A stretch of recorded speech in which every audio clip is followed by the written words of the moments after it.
गीताचार्य भगवान श्री कृष्ण कर्मयोग नामक तीसरे अध्याय की व्याख्या कर रहे हैं।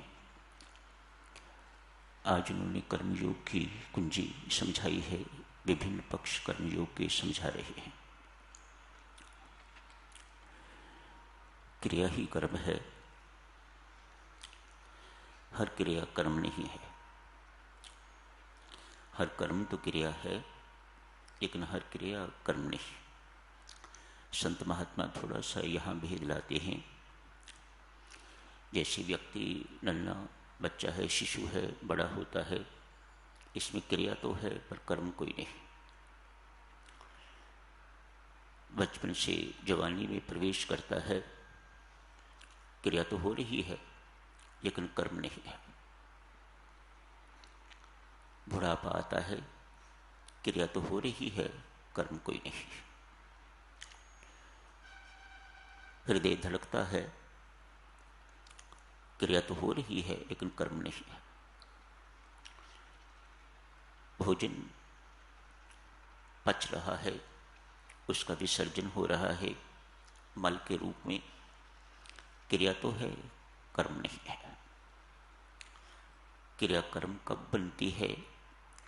जब उसमें कर्तापन आ जाता है।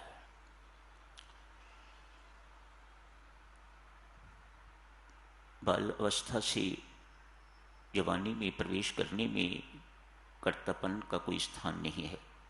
क्रिया हो रही है, कर्म नहीं। कर्म उसे ही कहा जाता है जहाँ क्रिया के साथ कर्तापन जुड़ जाता है, कर्तृत्व जुड़ जाता है, डूअरशिप जिसमें जुड़ जाती है उसे कर्म कहा जाता है। यही कर्म बंधन का कारण बन जाता है। इसे निर्बंध करना ही कर्मयोग है।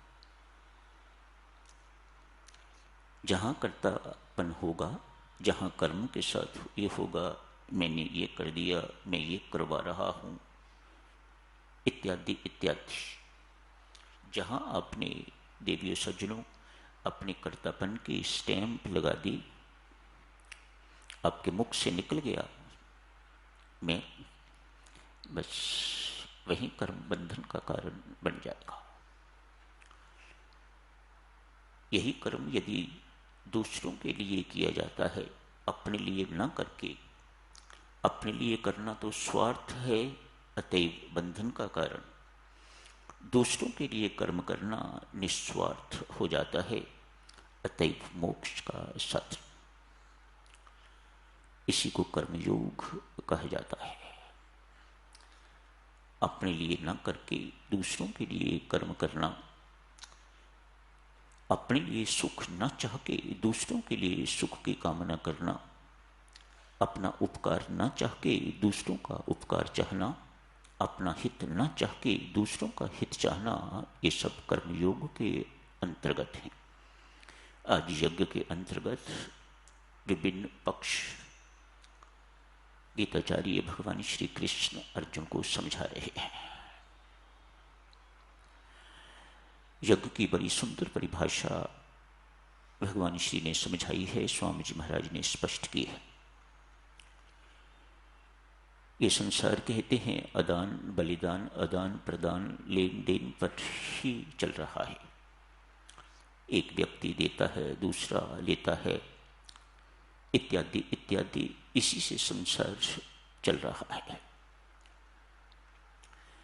जहां परस्पर सहयोग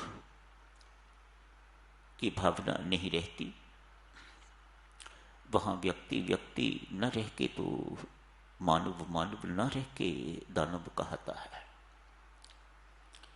आज एक बहुत बड़े सेठ हैं, वे अक्सर विद्वानों को, मानवों को और देवताओं को निमंत्रण देता है, भोजन करवाता है। जहाँ मानव साधकजनों भोजन के लिए बुलाए जाते हैं, सेवा भाव से जहाँ भोजन करवाया जाता है, देवताओं को न भी बुलाया जाए तो भी वे वहाँ पधारते हैं। सो यूँ समझिएगा कि मानव और देवता तो हमेशा भोजन के लिए आते ही हैं, बुलाए ही जाते हैं। एक दानव को कभी नहीं बुलाया जाता। आज इस सेठ ने, जो बहुत परोपकारी माना जाता है, कर्मयोगी कहिए, कर्मयोगी माना जाता है, इसने आज मानव, दानव एवं देव तीनों को बुलाया है। आप मेरे घर भोजन के लिए पधारिएगा। भव्य आयोजन किया हुआ है, खूब प्रबंध किया हुआ है। राक्षसों ने कहा, आप लोग संसारी कैसे हो? हम किस चीज में कमी हैं? हमारे अंदर किसी प्रकार की कोई कमी नहीं। बलवान हैं हम, शायद मानवों से भी ज्यादा और देवताओं से भी ज्यादा। कई बार हमने देवताओं को हराया है। ज्ञान की भी हमारे पास कमी नहीं। जब हम प्रजापति के पास गए थे तो हम तीनों इकट्ठे गए थे, मानव, दानव एवं देव। और प्रजापति ने हम तीनों को अपनी अपनी योग्यता के अनुसार, पात्रता के अनुसार उपदेश दिया था। मानो हम एक ही पिता की संतान हैं। फिर आप लोग हमारे साथ भेदभाव क्यों करते हो? ये अन्याय है आप लोगों का। संसारियों, ये अच्छी बात नहीं है। आप मानव को बुलाते हो, देवों को बुलाते हो, लेकिन राक्षसों को कभी आमंत्रित नहीं किया। आज आपकी मेहरबानी है, आपने हमें बुलाया है और हम आ गए हैं। पर हम इतनी बात कह देते हैं, यदि आप जी का अन्याय, अत्याचार हमारे ऊपर इसी प्रकार से बना रहा तो हम भड़केंगे। लाला ने कहा, इस वक्त कृपया क्रुद्ध ना होजिएगा, भोजन तैयार है। आज सबसे पहले आप भोजन कीजिएगा ताकि आपकी ये शिकायत दूर हो। अव्वल तो हमें बुलाया ही नहीं जाता। यदि हमें बुलाया जाता है तो हमें पहले भोजन कभी नहीं करवाया जाता। हमारी बारी कहीं अंत में जाके आती है। आप पहले देवताओं को खिलाते हो, फिर मानवों को खिलाते हो, और फिर यदि बचता है तो फिर हमारी बारी आती है। लाला ने कहा, आपकी इस शिकायत को दूर करने के लिए आज आप पहले भोजन के लिए बैठिएगा।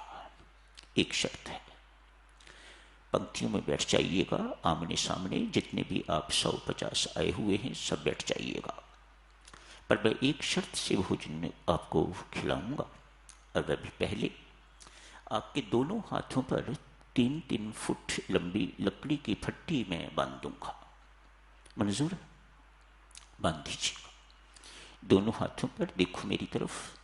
इन दोनों बाजुओं पर 3 फुट लंबी फट्टी लाला ने बंधवा दी है। भोजन की थालियां उनके आगे परोसी गई हैं। लाला स्वयं परोस रहा है ताकि इनकी हर शिकायत जो है वह दूर हो। खूब तरह तरह के भोजन बनाए हुए हैं, तरह तरह की सब्जियां इत्यादि सब कुछ थाली भर भर